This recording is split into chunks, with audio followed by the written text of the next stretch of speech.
नमस्कार दोस्तों, मैं कविराज कलयुगी राजकुमार आपका तोता मैना की कहानी में स्वागत करता हूँ।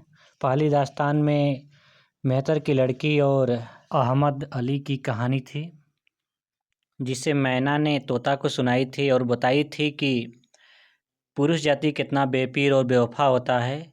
उदाहरण के तौर पे यह कहानी सुनाई थी। उसी के जवाब में तोता अब मैना को स्त्री जाति की बेपीर और बेवफाई का कहानी सुनाने जा रहा है।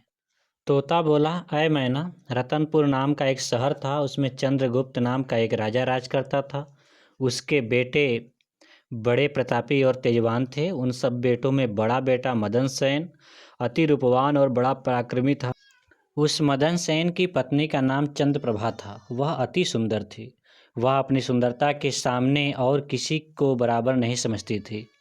एक दिन की बात है कि मदन सेन के पिता ने किसी कसूर पर मदन सेन को देश निकाला दे दिया।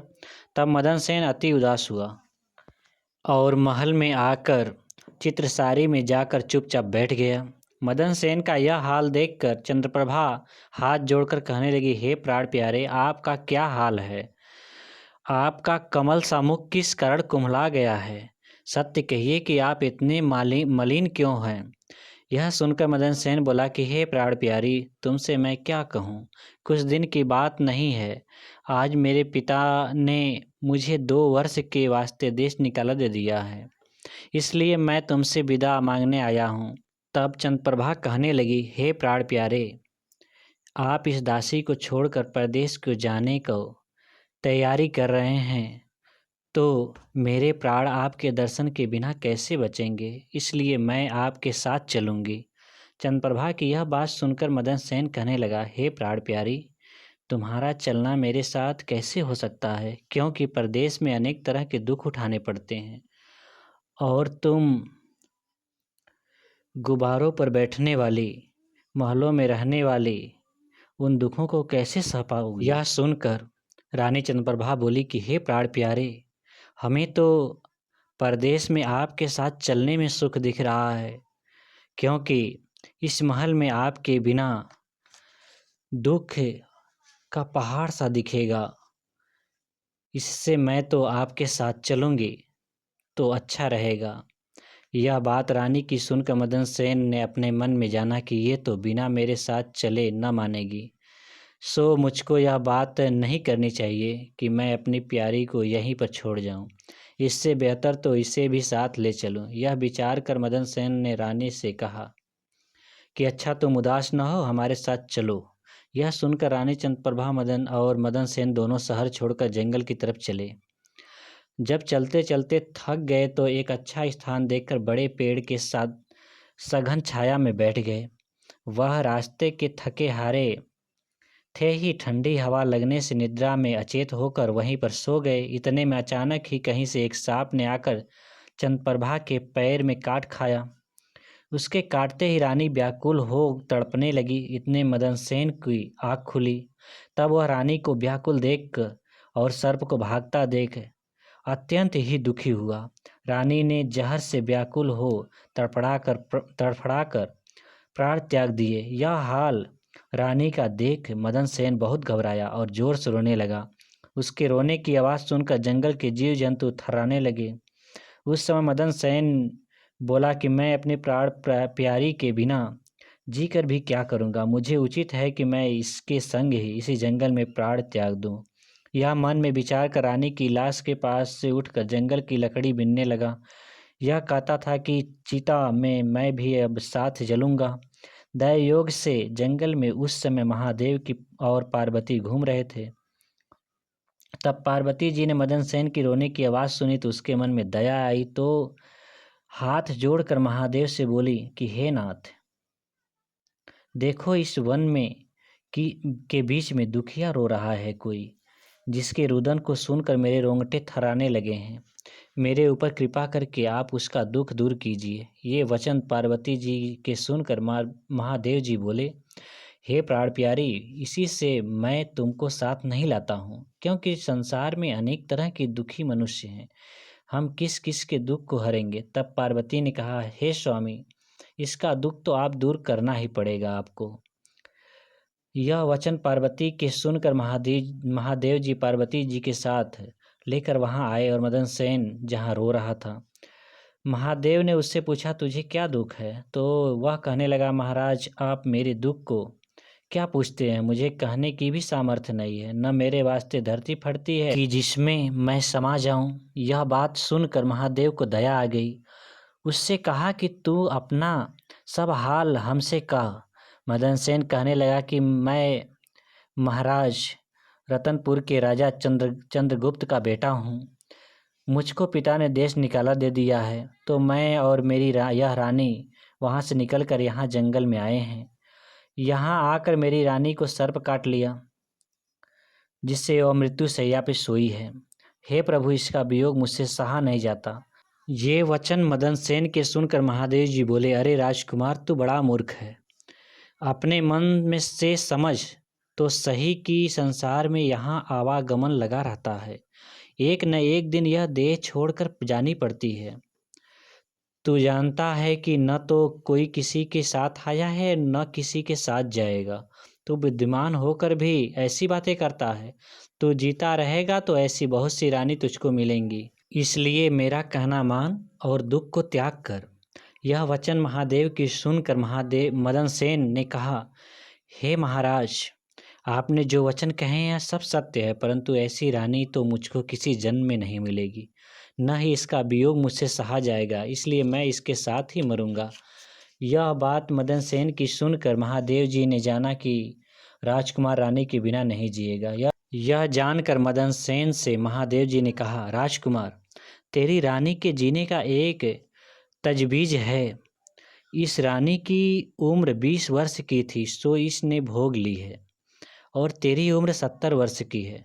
उसमें तूने 30 वर्ष तो भुगत लिया है और 40 वर्ष बाकी हैं। अगर तू अपनी उम्र में से 20 वर्ष अपनी रानी को संकल्प करके दे दे तो तुम अब दोनों की उम्र बराबर हो जाएगी।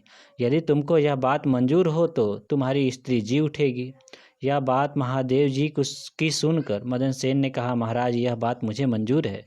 जब महादेव जी ने मदन सेन के हाथ में जल देकर 20 वर्ष का संकल्प करा दिया और चंद्रप्रभा के हाथ में जल का संकल्प छोड़ने से पहले महादेव जी ने मदन सेन से कहा, जिस वक्त तू दी हुई उम्र संकल्प करा के अपने हाथ में पानी लेगा, उसी वक्त फिर रानी मर जाएगी। परंतु यह बात रानी से मत कहना, क्योंकि यह बात किसी समय तेरे काम आएगी। यह कहकर महादेव पार्वती चले गए। तब रानी चंद्रप्रभा राम राम कहकर उठ बैठी और मदन सेन से कहने लगी, महाराज, मुझे बड़ी नींद आई, आपने मुझे जगाया भी नहीं। तब मदन सेन ने कहा कि तुम कितने दिनों की थकी थी, इस कारण से मैंने तुम्हें नहीं जगाया। यह कहकर फिर वह वहाँ से चले। कितने ही दिन बाद एक रमणीक स्थान पे जा पहुँचे। यहाँ एक साईं का तकिया लगा हुआ था। जब दोनों तकिए के बराबर पहुँचे तो क्या देखते हैं कि एक फकीर गजर हाथ में लिए, खूड़ी पहने, तकिया लगाए बैठा हुक्का पी रहा है। यह दोनों मंजिल के मारे तो थे ही उस फकीर के पास बैठ गए। और उस समय मदन सेन ने कहा, ऐ रानी, हमको प्यास लगी है, कहो तो हम कुएं पर पानी पी आएं। तब रानी ने कहा कि मैं तो प्यासी नहीं हूँ। यह बात सुनकर मदन सेन लोटा लेकर पानी के लिए गया। इधर रानी चंद्रप्रभा उस पर फिदा हो गई और उस फकीर से कहने लगी, ऐ फकीर साहब, आप तो यहाँ बड़ा ऐश आराम से करते हैं। तब फकीर बोला, अगर आप भी यहाँ रहो तो ऐसी ही मौज करती रहो। तब चंद्रप्रभा कहने लगी कि ऐ फकीर साहब, आपके पास रहने को तो मेरा भी दिल चाहता है, मगर यह जो मेरा पति है, यह आपके पास मुझे नहीं रहने देगा। तो उस फकीर ने कहा कि इसको किसी तरह से कुएं में डालाओ, तो यह मर जाएगा, फिर हम तुम बेफिक्र होकर ऐश आराम से रहेंगे। यह बात फकीर की सुनी। रानी ने कहा, बहुत अच्छा, ऐसा ही करूँगी। इतने मदन सेन पानी पीकर रानी के पास आया तो रानी ने कहा कि मैं प्यासी हूँ, मुझे भी पानी पिला दो। तब मदन सेन ने कहा, रानी, मैंने तुमसे पहले ही कहा था, मगर तुमने मना कर दिया। यदि तुमको प्यास है तो अभी पानी लेकर आता हूँ। सो जब मदन सेन पानी लेने को चला तो रानी भी उसके साथ चल दी। कहने लगी कि मैं भी आपके साथ चलती हूँ। मदन सेन उसकी मोहब्बत में फंसा ही था। उस बेचारे को यह नहीं मालूम था कि यह प्राणों की भूखी है। सो तोता बोला कि हे मैना। जब मदन सेन कुएं पे जाके लोटा फांसने लगा तो पीछे से रानी ने धक्का देकर मदन सेन को कुएं में गिरा दिया और फकीर के पास चली आई। उस रानी को लेकर वह फकीर किसी बड़े शहर में जाकर रहने लगा। उस फकीर ने चंद रोज में रानी को ऐसा नाचना सिखाया कि उसके बराबर और कोई नाचने गाने वाली वेश्या उस शहर में न थी। और उस रानी के नाचने गाने के सबब में थोड़े ही दिनों में फकीर लाखों रुपए का मालदार हो गया। तोता बोला कि हे मैना, चंद्रप्रभा तो उस फकीर के साथ बड़ी मौज से ऐशो आराम करती थी। अब मदन सेन का हाल सुन। जिस वक्त रानी ने उसे कुएं में धकेल दिया तो वह उस कुएं में गोते खाने लगा कि दैव योग से एक जंजीर जो उस कुएं में लटक रही थी उसके हाथ में आ गई। मदन सेन उसको पकड़ कर लटका रहा, परमेश्वर का ध्यान करने लगा। इत्तेफाक से उसी तकिए में उसी रोज बंजारे का लश्कर आन पड़ा। उनमें से एक बंजारा जब कुएं पर पानी भरने गया तो मदन सेन की आवाज़ सुनकर बंजारा कहने लगा, अरे तू इस कुएं में कौन है? तब मदन सेन ने कहा, भाई मैं आफत का मारा मनुष्य हूँ, ईश्वर के वास्ते मुझको बाहर निकाल दो। उस बंजारे के मन में दया आई। मदन सेन को कुएं से बाहर निकाला, अपने मालिक के पास लाया। उस बंजारे ने पूछा, आए भाई तू कौन है? कुएं में इस तरह से कैसे गिरे? तब मदन सेन सारी दास्तान बता दी। तब बंजारा मदन सेन की नेकी और रानी की बदी को सुनकर आंखों में आंसू भर लाया। कहने लगा, किसी ने सत्य कहा है, तेरिया चरित्र जाने न कोई, खसम मार के सती हुई। यह कहकर मदन सेन को छाती से लगा लिया और कहा कि भाई तुम किसी बात की फिक्र मत करो, ईश्वर भला करेगा। आप किसी बात का संदेह मत करो, हमारे यहाँ लश्कर में रहो। यह कहकर मदन सेन को अपने साथ रख लिया। बहुत दिनों के बाद वह बंजारा उसी शहर में आया जिसमें चंद्रप्रभा और फकीर रहते थे। तब उस शहर को देखकर मदन सेन ने बंजारे से कहा कि यदि आपकी मर्जी हो तो कुछ दिन इस शहर में निवास करूं। यह बात मदन सेन की सुन बंजारे ने कहा, आपकी मर्जी, मुझे कोई दिक्कत नहीं। तब मदन सेन उस बंजारे से विदा होकर उसी शहर में आया और रोजगार की तलाश में घूमने लगा। एक बड़े साहूकार ने मदन सेन को मुनीब बनाकर रख लिया। तब मदन सेन के दिन चैन से कटने लगे। एक दिन का जिक्र है कि उस शहर के राजा के यहाँ रानी चंद्रप्रभा का नाच ठहरा। तो राजा ने जब सब साहूकार को बुलाया, तब साहूकार लोग नाच देखने के लिए राजा के महफिल में गए। मदन सेन भी उसके गीतों की बड़ी तारीफ सुन रखी थी। सो अपने मन में विचार कर कहने लगा, ऐसी स्त्री का नाच तो जरूर देखना चाहिए। यह विचार कर मदन सेन भी नाच देखने गया।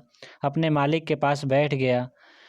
रानी चंद्रप्रभा अपनी पेशबाज पहनकर नाचने को खड़ी हुई और सब मजलिस में उसने यह ठुमरी गाई। वीडियो बहुत लंबा हो गया दोस्तों। आगे की कहानी जानने के लिए आप लोग चैनल सब्सक्राइब कर लें और अगले वीडियो का इंतज़ार करें। धन्यवाद।